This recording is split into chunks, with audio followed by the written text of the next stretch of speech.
particularly is going to talk about like what we did with our teenagers and some of that. And so, because this lady's got a teenage son, she's got a 10-year-old girl, but it's still the same principles, no matter what age and that it goes.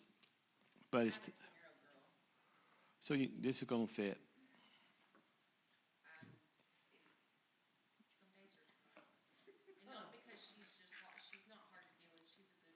Yeah.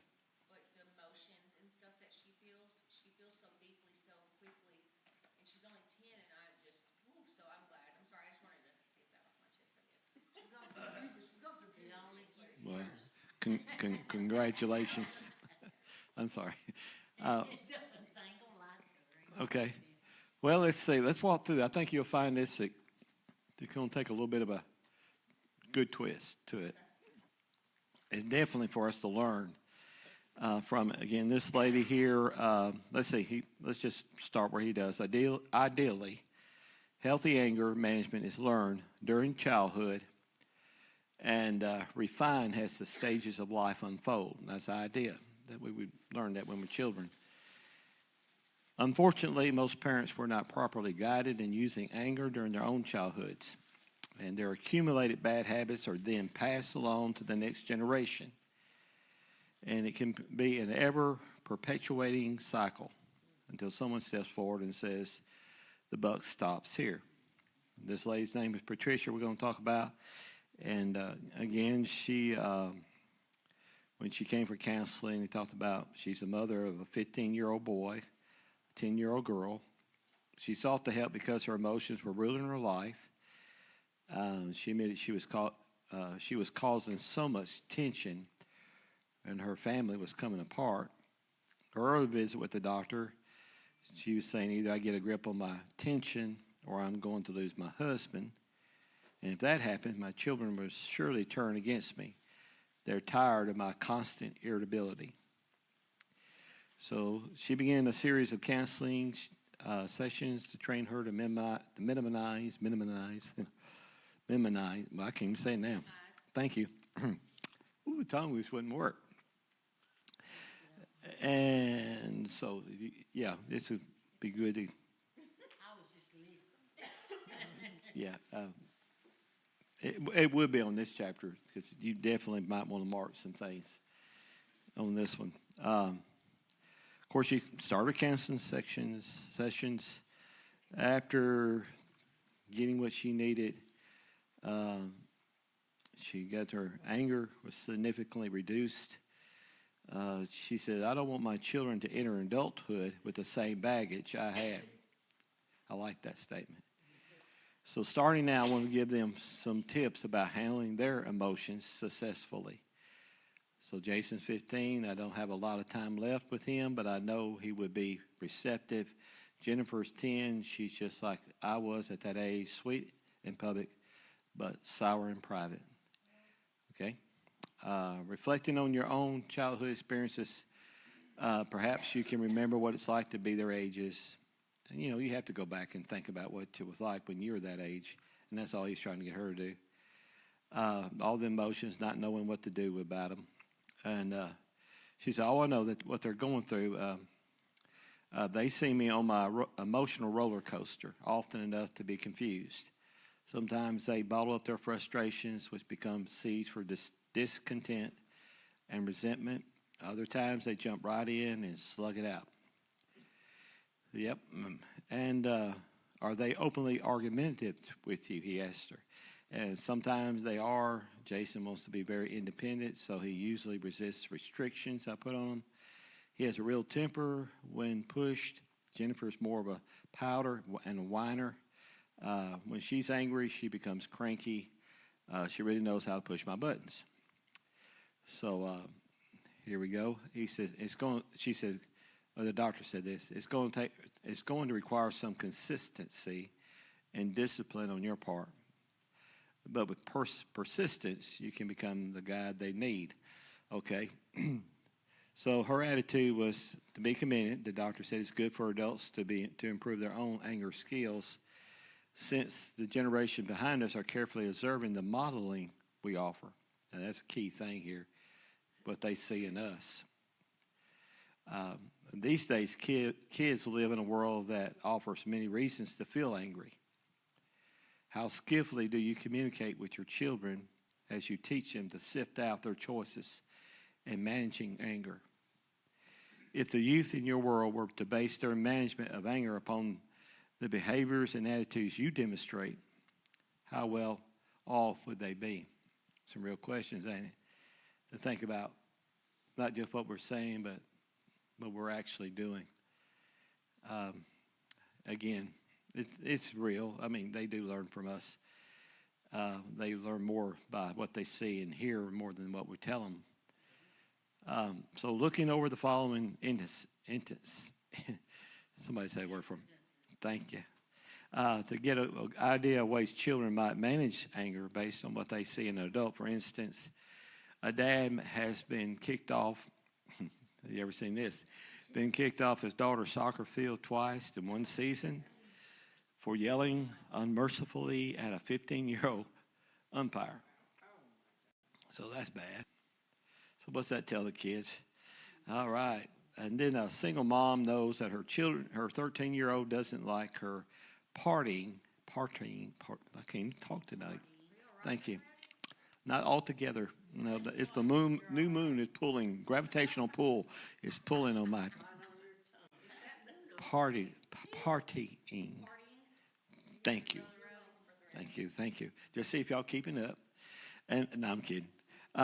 With her friends until late hours in their backyard on weekends, yet she does it anyway. So the 13-year-old don't like it, but she don't care. She's demonstrating rebellion. And, anyway, parents have the next one is parents have loud arguments, exchanging curse words and throwing objects, yet they wonder why their son has been reprimanded at school for being disrupted. Right. Boy, that's a real one. Here's another one. A teen does not meet the criteria for a solo in a school play, and her frustration is made worse by her parent who won't stop complaining to the school officials.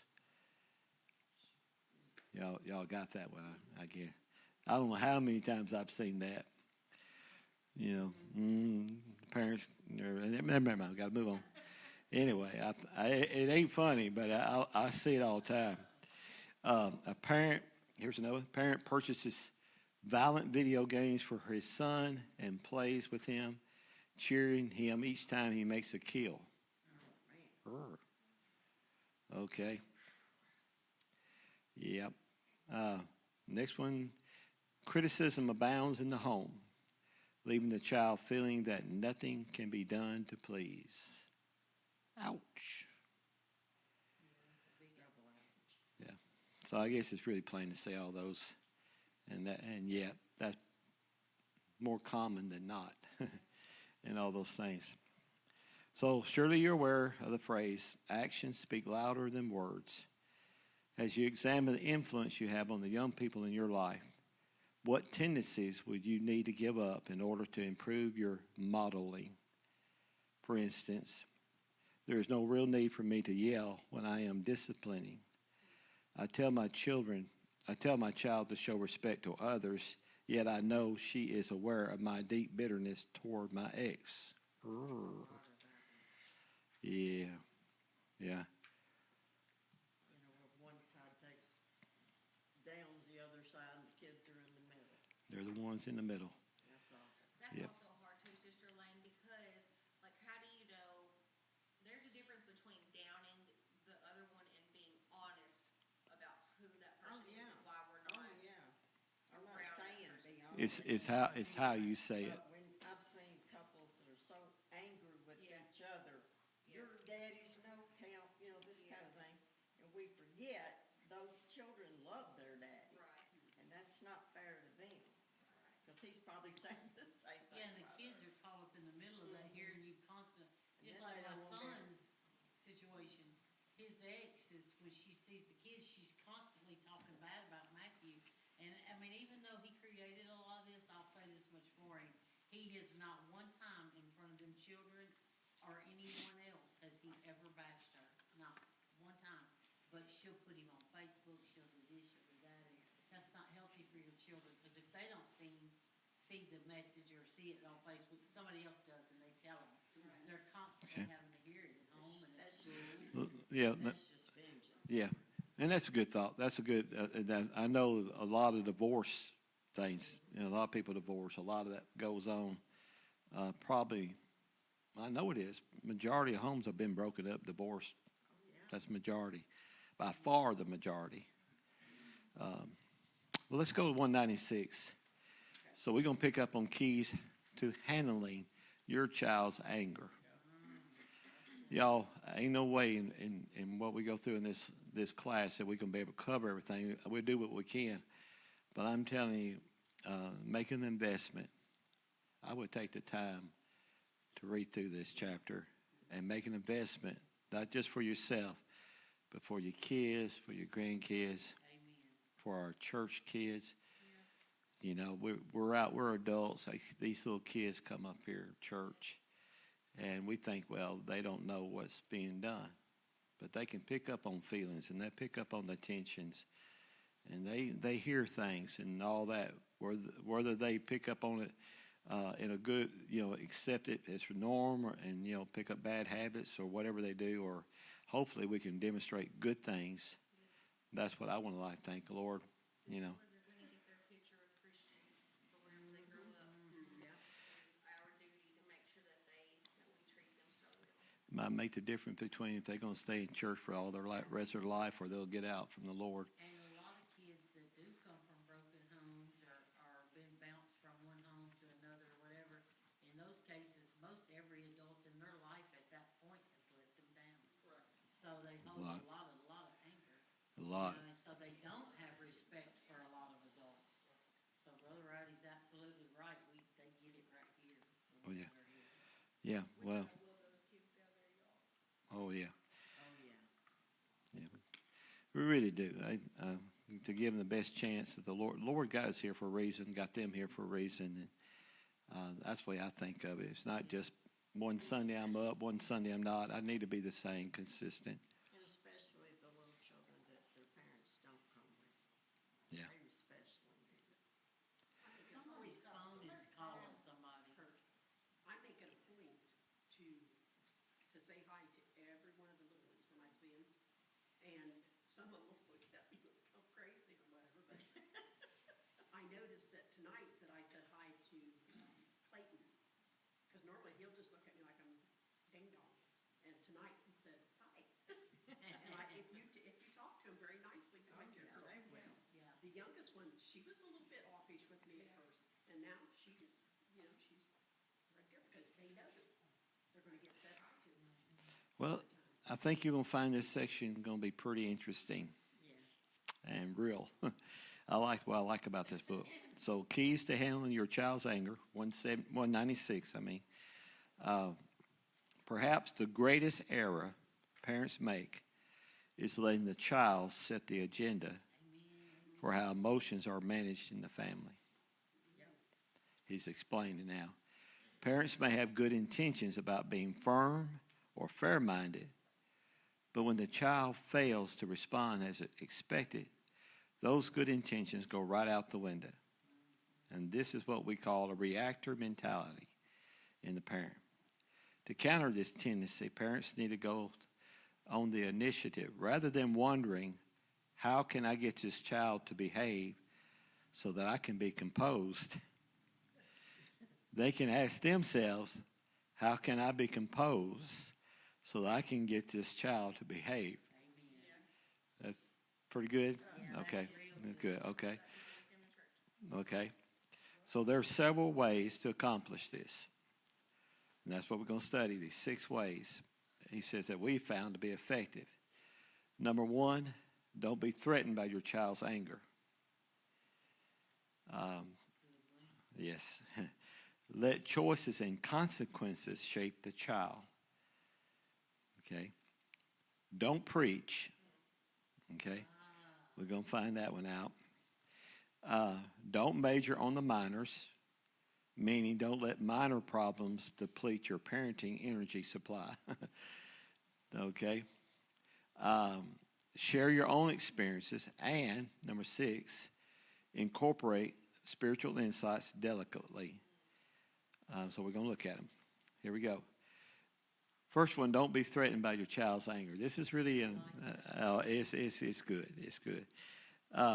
He said in chapter 8, we examine how anger can be caused by unresolved fears that are manifested as defensiveness. And y'all remember that, I guess. Maybe some of you will.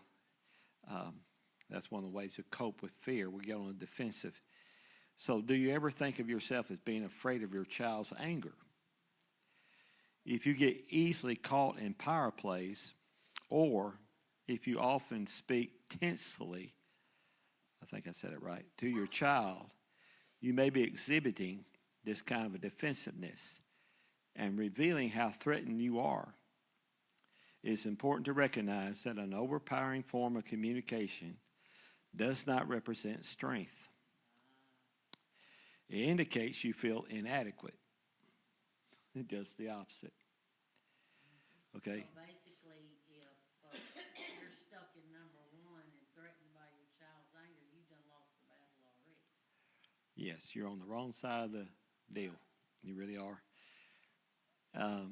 So the doctor sensed the woman worried too much about her son's responses to her discipline. So we get the picture here. Let's see what he say.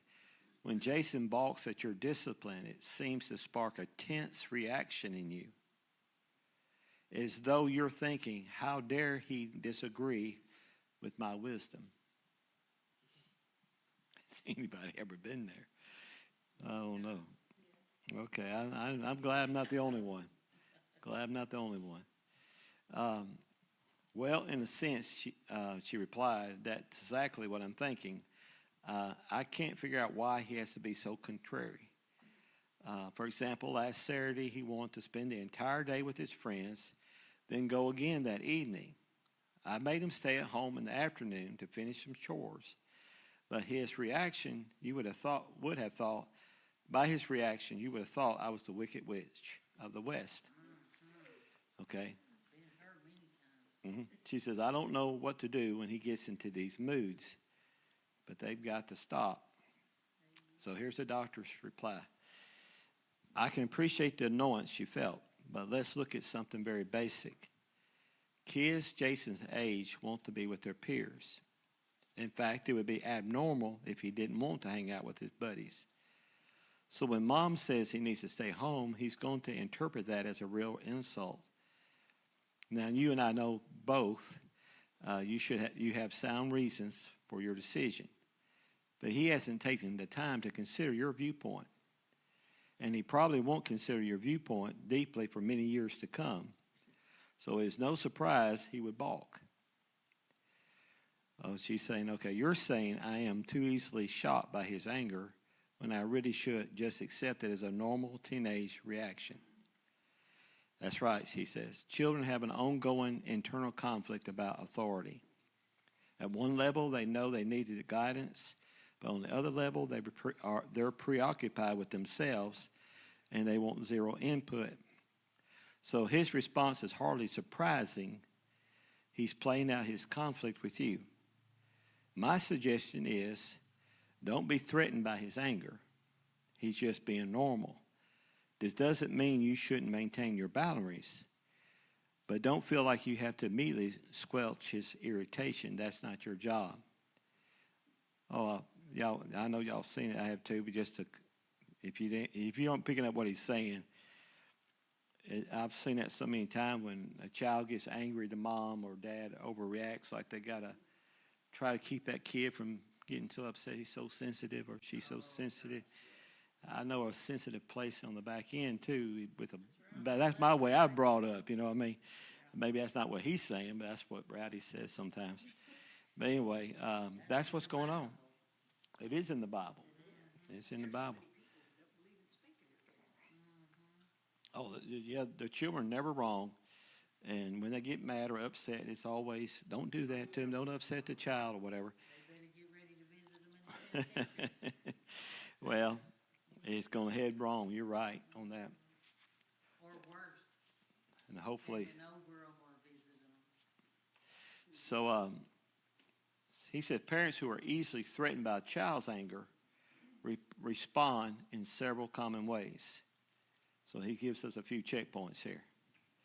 This is when you're threatened. You say yes when you know it's best to say no. When a child challenges your ideas, you immediately speak with greater force. Okay? Or, next point, you give excessive explanation for choosing a discipline. Key word there is excessive. Again, inwardly you think, how dare my child speak to me in that tone of voice? Yep. I brought you this world, I can take you out. And that's what some people think. Next one, you are not sure your child takes you seriously when you say something. Okay. Discussions with your child can feel like a battle of wheels. Okay. If I go too fast, y'all just have to let me know. You will fume for quite a while after a confrontation with your child. And the next one is, you give in too easily to a child's whining or fussing, wanting peace at any cost. So these are the things that are very common to, it happens a lot. It does happen. So what are some examples? This is 198. What are some examples of times you've been threatened by your child's anger? For instance, I responded very heavy-handedly when my daughter talked back to me. Okay. I would have done that.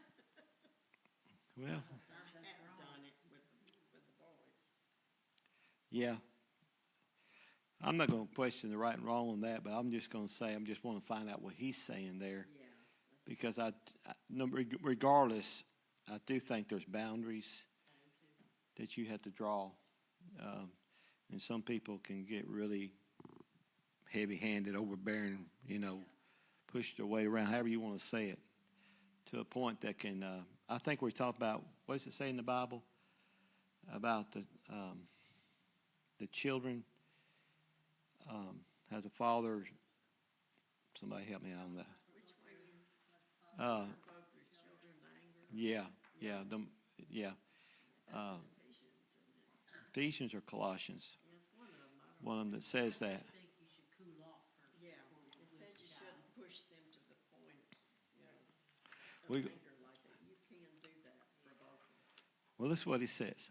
He says, when we respond in fear to a child's anger, we communicate, you are a very powerful force in my life, and I have to overwhelm you to teach you anything. You ever felt that? You're almost like, I got to do something extreme just to get your attention. That's what he's saying. He said, it's an invitation to battle. And anytime a parent battles the child, everyone loses. So here's the alternative. First, let your child be human. Okay? You have had moments of irritability too, and you probably don't respond all that well when someone attempts to scold you for your emotions. Adults don't do well at that at all, that I know of. I don't do good at it, so I'm just hope everybody else is like me. But anyway, allow your child the same latitude. Okay. Second, quietly hold firm to your rightful authority, even if the child eyes you with skepticism or contempt. If your words make sense and your discipline is fair, let them stand on their own merits. Okay? Okay. That's not a message from the Lord, I'm supposing. My daughter. Okay. That'd be bad. Get a phone call from the Lord in church. Okay. Yeah. I think he's right on target with this. He said, if your words make sense and your discipline is fair, and you know they are, then let them stand on their own merits. Don't attempt to sell a child something that needs no salesmanship.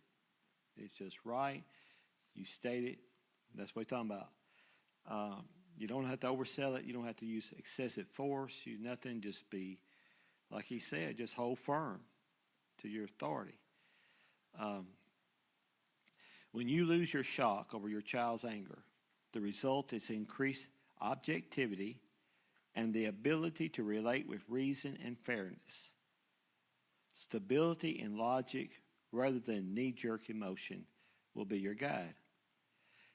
A calm firmness will permeate your character, prompting the child to realize the futility of power plays. And I'm sure you've all seen it when you just kind of like, oh, okay, I'm not going to fight with you. This is what we do, and the child fusses for a while, whatever, and you just unshakable. What he's saying is, you're showing that child that you have confidence in what you're doing. He goes on to say in page 199, maybe I'm getting ahead. He says, when you are not threatened by your child's anger, you can use nonetheless approach to discipline. Of course, she smiles. She says, I'm not sure what you mean by the nonetheless approach. Suppose you tell your son, if you're going out with your friends tonight, I need you to stay home this afternoon to help me clean the garage. He protests angrily and complains how unreasonable you are for making him to do slaves' labor. Of course, she said, you've been looking in the window here. He said, at that point, you are susceptible to being threatened by his anger, and you feel compelled to defend your decision by explaining why he should not be feeling as he does. She said, I do that all the time, but it never gets me anywhere. He said, your explanations are only fuel to his fire. So it's time to drop them in favor of the nonetheless statement. You can say, Jason, I know you're frustrated because you have to alter your plans. Nonetheless, the garage needs to be cleaned this afternoon. I like it. That's good. But she says, what if he continues to protest? He's not going to just fall in line based on one calm statement I made. Don't be threatened by his protests. Continue your course. You can say again, nonetheless, the garage needs to be cleaned, so you can go out this evening. And if you protest again, tell him the same thing again with no pleading or persuasion. It's your way of communicating that you are confident enough in your decision that you can withstand his angry reaction. Eventually, he'll get the picture and lower his anger level. You buy it or don't buy it? Have you seen it, not seen it happen? I think the way he told her to handle it's good.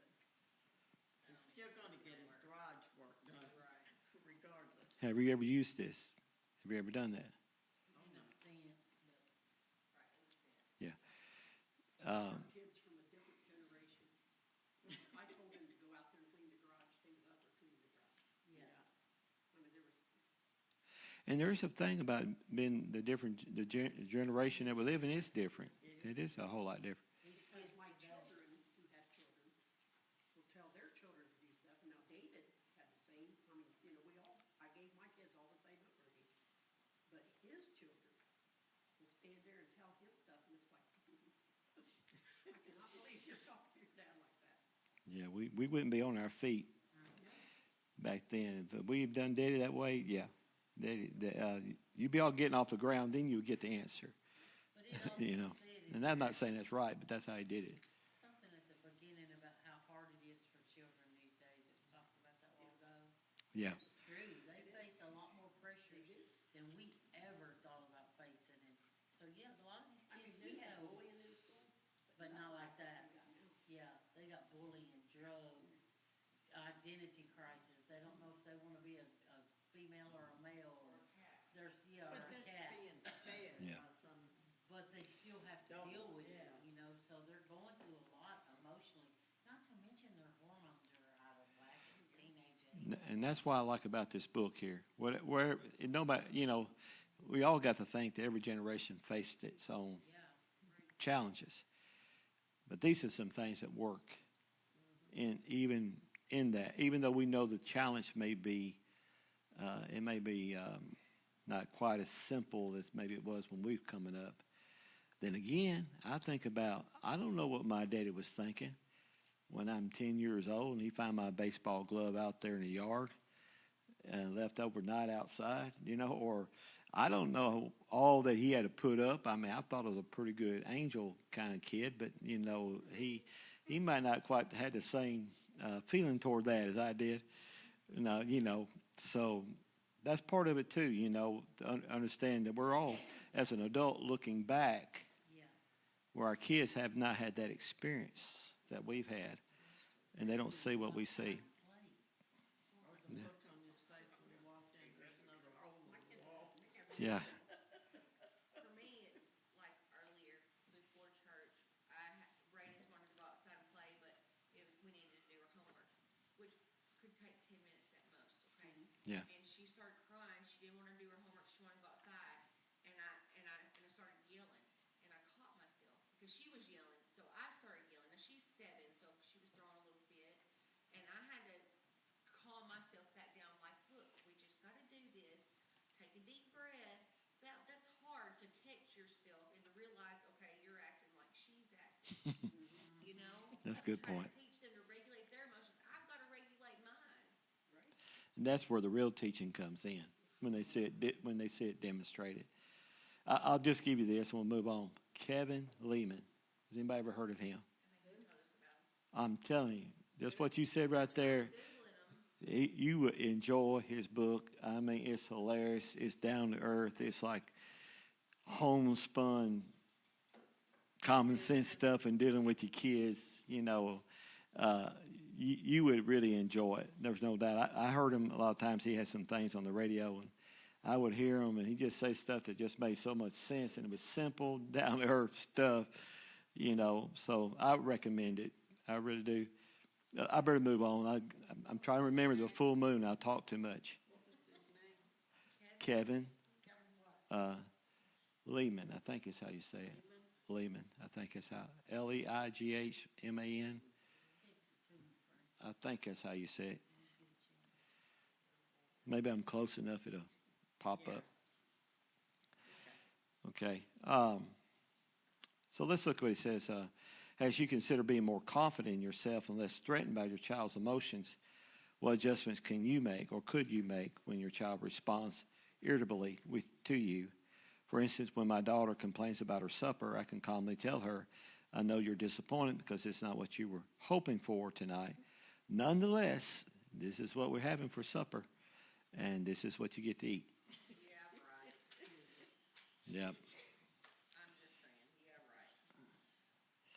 right. It's a challenge. It's a challenge here, I promise you. I believe firmly in this one. I don't think kids should be given a choice of what they're gonna eat for supper when they're not providing food to put on the table. And I did my children that way, and they ate what I put on the table. And we did too as a child. Raven's ain't having it. We Yeah. definitely did. Yeah. So, They get hungry. I always said I would never be that parent, but here I am. We typically eat what she wants to eat, which is a lot of the times butter noodles, a hamburger patty. I mean, no offense. I mean, I get it. I get it too. I always said I would never, but here Yeah, I am. that's our own fault when we do that. Unless they have a severe eating disorder or something like, Hey, it's something to parent kids. Yeah, There's something our to do fault. it. We do that to them. Yeah, I mean, it falls back on us. It falls back on us. Is Kevin Lehman, is he Dr. Kevin Lehman? Yeah, he would be a doctor. But I mean, I understand about a picky child because I have a granddaughter forever who was in food therapy that we could not figure out. And she wouldn't eat nothing. She would eat Dorito. They had to give her, the little cheese crackers. They had to give her, protein shakes every day. She still do. She's fixing to be 8 years old. She's never ate food. My nephew hasn't eaten. She finally ate a French fry here recently. He ate, Well. he started out eating French toast and stuff when he was a little baby. But it's because Okay. Big fat. Well, y'all, for time's sake, let's go to page 200 because I'm trying to. It's the full moon, and I know the rabbits are jumping out, and it's easy to do. I want to do it too, so I'm watching myself. But if I stay on target, I may not forget. Anyway, never mind. Here we go. Page 200. By recommending that you drop your sense of shock and be less defensive about your decisions, We are not suggesting that you never explain your reasoning to your child. Sometimes it would be quite helpful for the child to know why you make the decisions you do. But if your explanations rapidly deteriorate into a useless debate, it is time to hold your ground with calm firmness, even if the child remains in a frustrated frame of mind. The unexaggerated confidence you exude sets the pace for fair-minded emotional exchange, and it really will. I know he's right on target with it.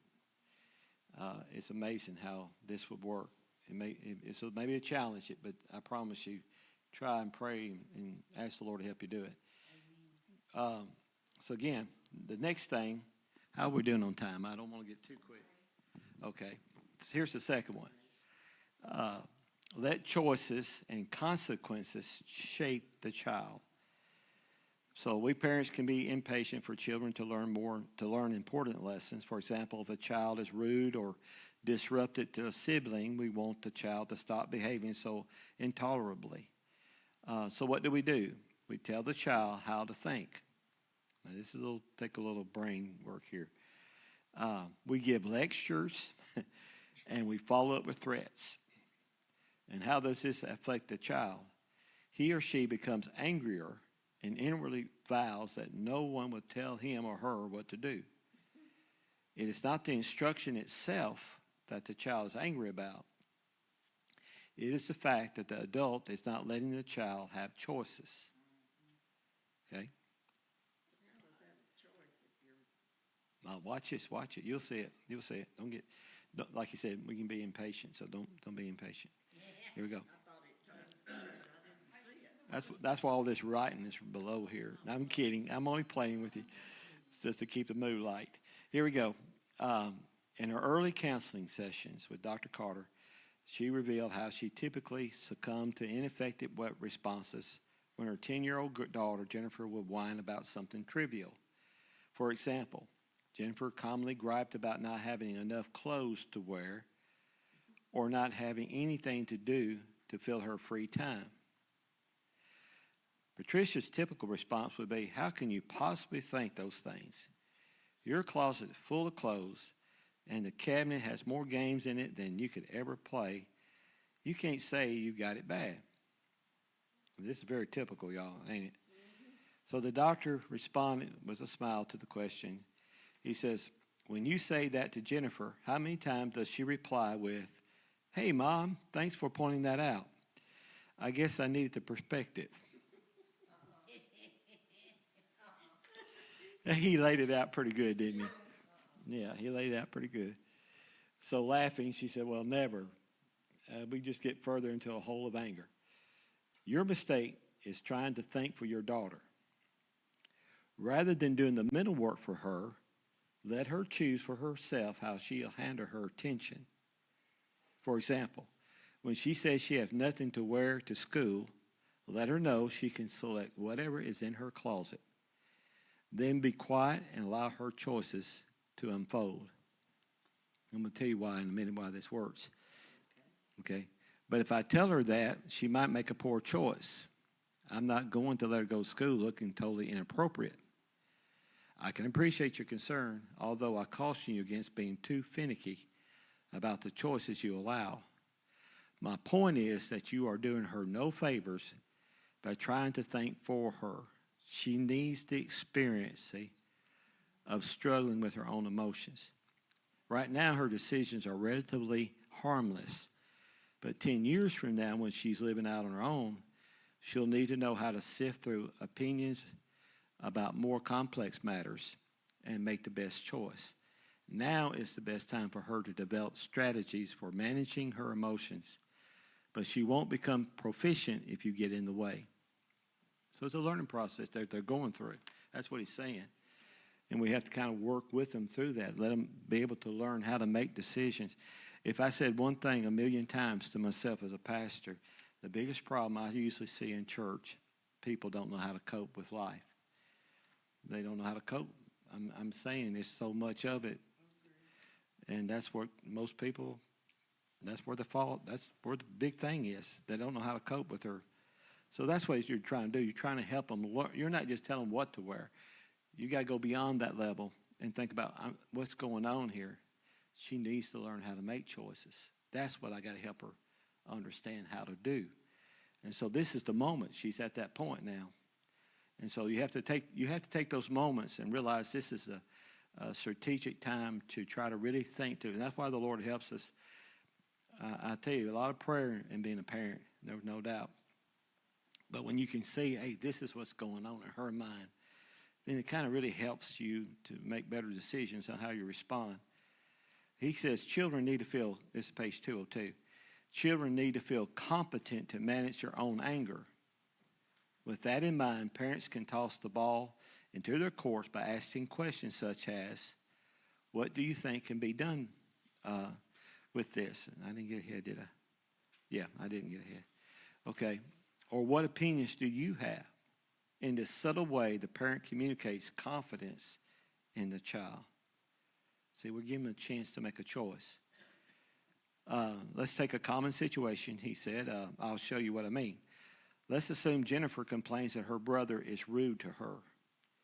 She comes whining to you about the problem, prompting you to grope for ways to resolve her tension.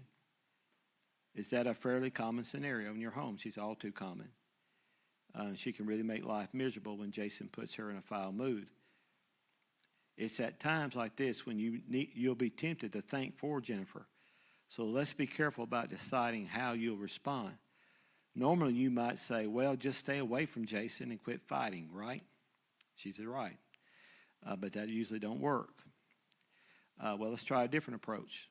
One that encouraged Jennifer to take greater responsibility for her emotions.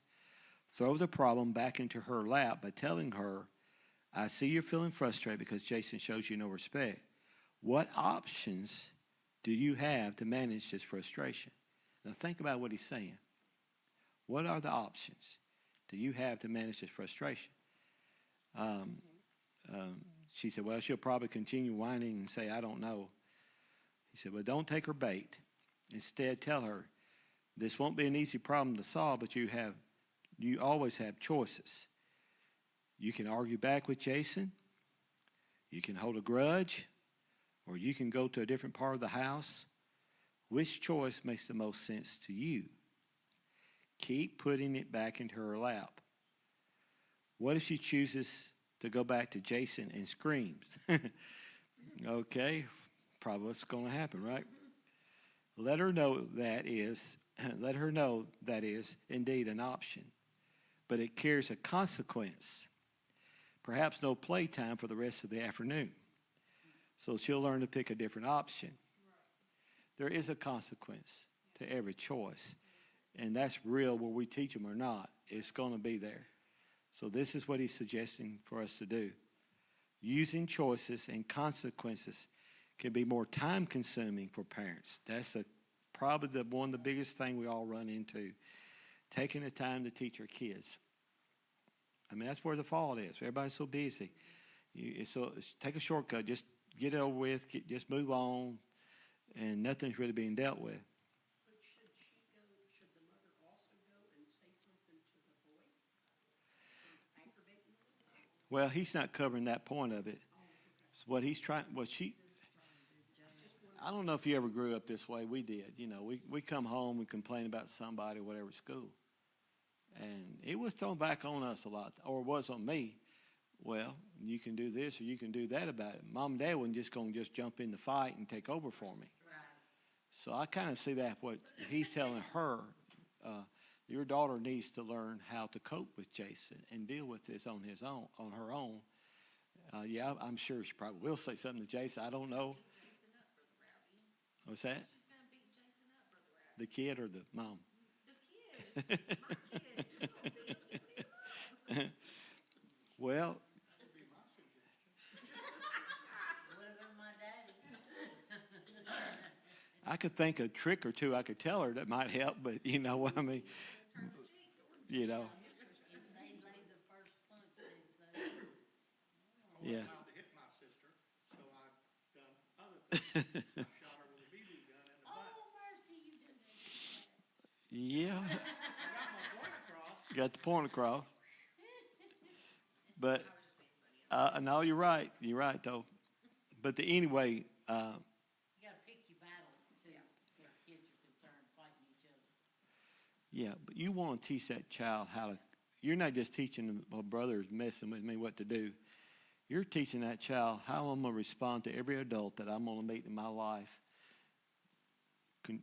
positive or negative influence in my life, and I'm going to work with people. I'm going to go be involved with people in a lot of different ways. So you're telling me how to deal with everybody.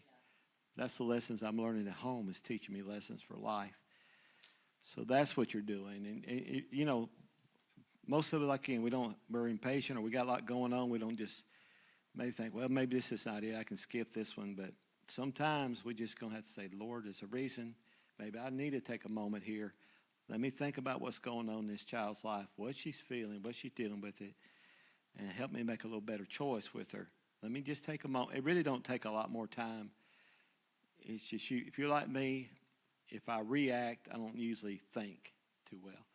But if I'll back off, I call it backing off a half a step, and let me take a breath and let me look at it and think in my mind, then I usually come up with a little bit better decision in dealing with anybody, even for myself. You're talking about the inner child. I think it goes with that too. But anyway, I think that's what he's saying here. Using choices and consequences can be more time consuming for parents than merely telling a child what to do. But the child becomes more responsible, and is forced to think about the direction of his own emotion or her emotions. It causes the child to struggle to come to terms with who he or she will be. Ultimately, the child becomes an initiator of a healthy behavior rather than just one who lives according to someone else's dogma. Okay? I think he's really right. Let's see our time. 7:52. Do we want to just kind of rest on that a little bit and maybe pick up next week on this?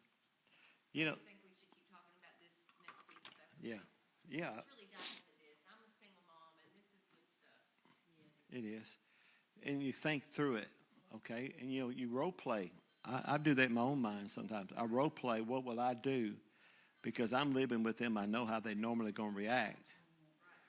So I like to play ahead of the time in my mind and think about, this is what I normally would do, but how can I incorporate what they're saying here in my situation? So for instance, supper comes along, I think you made a great point there, And I don't think it means you can't ever let them have something, but you know what's best for them. They don't know what's best for them, Or you know what you can afford. I think it's best, I figure it out. Okay. Make sure that we all eat and we all eat well. Some of this I say my mom and dad in. I see a lot of good stuff, and I see some stuff that wasn't so good. But one of the things I will say, Mama had a way of not arguing with you. Maybe we got older, we did more so than when we were younger. But, I could see her standing ground. I've seen other moms that were good moms, and the child be, and they'd just be as calm as a cucumber, and they wouldn't let their child's anger change their direction one bit, They could hold their composure. I've seen it. And again, you're teaching that child great lessons. Some great parents. I've seen some great parents come through this church. I have. That knew how to. And I've seen some that weren't so good. I've seen the kind that really, like you said a while ago, that sends some kids to prison, that I've seen a lot, is when a dad, or it's a situation where the dad's not in the child's life. And especially among the boys, probably among the girls too, but I didn't pick up as good on the girls as I did the boys. But they would seem always boastful, always having to outdo anybody, almost a bully at times, show offish. A lot of that behavior, and I'm going to tell you, grandparents, there's a reason why God didn't give kids to grandparents. I promise you. We're not tough enough on them. I promise you, it's hard to be tough. When you see that little Dickens pull a prank on somebody, you're going to laugh and you're going to think, that's cute. And it may be cute, but they don't need to know it's cute. They need to know it's wrong. And that kind of thing. What's that? So we don't catch a charge in our old age. Somebody said the reason why the grandparents and the grandkids get along so well together because they have a common enemy, the parents. They team up on the parents. Grandparents be spoiling your grandbabies, but did y'all spoil your kids? No, we did not spoil our kids. My kids can jump on the table and my mama would have tore me up. She's like, oh, it's fine. What? That's right. Things don't mean as much to us as they used to. And Mom and Dad would threaten us to the end of our life, and then when we punish our children, they say, "Why are you being so hard?" Talk easy to the kid. They yell at us. They talk real soft to the. Was she?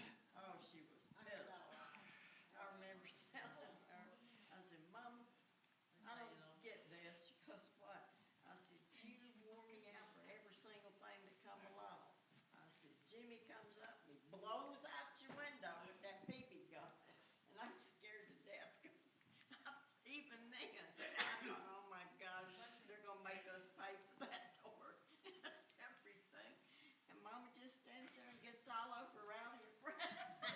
Because they found the gun, he found the gun, and they told him it was okay to shoot, it wasn't any BBs in it. Then poor little old Jimmy, That's what we do. Yep. But of course, he was our firstborn, so. And it's kind of fun. I mean, really, you got that grandkid comes over and you find out what's going on at home. Yes. You want them to talk and tell things, and you kind of like, they'll tell off on Mom and Daddy now. They will. Teach them things that's gonna aggravate your parents. Katie used to come over and she'd tell me every time when she come over, Nana, Mom and Daddy didn't feed me all day today. They locked me up in the closet. I mean, she just poured out. And I told Donna about it because I thought it was funny. Oh, Donna just, how Donna was. Anyway, she was real shy. And she thought I was going to think bad of her. And I said, golly, Donna said, that's right the opposite. I said, I know she was telling me water. Can y'all imagine Sissy? Oh, she loves it. Oh, I bet she does. Oh, yeah. I mean, she's finding out all she can find out. Sissy, when she was teaching the little kids at church, that's when Josh and John and Joe were all little bitty in that little class, and they come to church. Well, they going to tell Aunt Sissy about all that went on at their house. And Sissy ate it up. She ate it up. She got a way to wiggle in there. She's the best at that. She can wiggle and get things out of folks. She got her way of wiggling. She can do it now. Oh, yeah. Then she's got to tell everybody. Y'all, I appreciate y'all. This is some great stuff. I hope you, and again, that's why I'm glad Megan mentioned doing this book, because I enjoy it a lot. I learn a lot from it. There's a lot I need to go back and relearn because I forget, but it refreshers. There's one thing you brought up a while ago about a lot of times it's because there's no male presence. And it really hurts it both ways. First, they need the discipline of the father and the example. But when he's not there, it doubles up the work on the mom. And she's trying to be good, but then, she's got to play two parts, and she wasn't made to do that. I agree. Sometimes it really does get hard, but I think our Yeah. kids together pretty well most of the time. Yeah. God will make the difference, so we have to trust that. And, but it does a big disadvantage. There's no doubt about it. Especially when you have boys. Well, I'm going to pray, and we'll be dismissed. And, Father, we love you. We thank you for tonight. It's a challenge. We just read through it, Lord. fresh on our mind. There's a lot of thoughts. Help us, Lord, guide us, Holy Spirit, in these thoughts. Help us see, God, what is right and good, and let it be able to apply it. Bless our children, each one, Lord. And again, we go home, be with us, God. Keep us safe. And forevermore, God, help us give you the thanks and praise you deserve. All these things we say in Jesus' name. Amen.